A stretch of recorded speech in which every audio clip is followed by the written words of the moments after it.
তো আজকে আমরা দেখবো প্রিমিয়ার প্রো 3D। যদি আপনি 3D অপশনটা শিখেন তাহলে নিজের ইচ্ছা অনুযায়ী আপনি কোনো একটা অবজেক্টকে মুভ করতে পারবেন। 3D করার জন্য আমাদের যেতে হবে প্রথমে ইফেক্টে যাওয়ার পর এখানে সার্চ করবো জাস্ট 3D সার্চ করার পর এখানে দেখতে পাচ্ছেন এখানে চলে আসছে আমাদের বেসিক 3D। এটা আমি ড্র্যাগ করে আমার যে থাম্বনেল যে লেয়ারটা রয়েছে এরিয়াতে ড্রপ করবো। ড্রপ করলে কিন্তু এখানে দেখতে পাচ্ছেন ইফেক্ট কন্ট্রোলে যদি আপনি নিচে যান তাহলে দেখবেন এখানে 3D যে লেয়ারটা রয়েছে মানে 3D ইফেক্টটা কিন্তু লাগানো হয়ে গেছে। সো এখানে 3D পিকচার মধ্যে প্রথমে আমরা পাবো তিনটা ভ্যালুর মধ্যে প্রথম যেটা আছে সেটা হচ্ছে সোয়ার্প।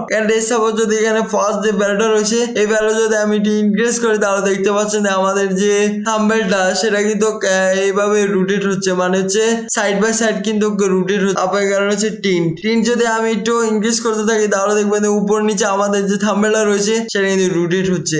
তারপরে কারণ হচ্ছে ডিস্টেন্স টু ইমেজ, এটা যদি আমি কম করতে থাকি অথবা বাড়াতে থাকি তাহলে দেখবেন এটা সামনে আসতে থাকবে অথবা পিছনে আসতে থাকবে।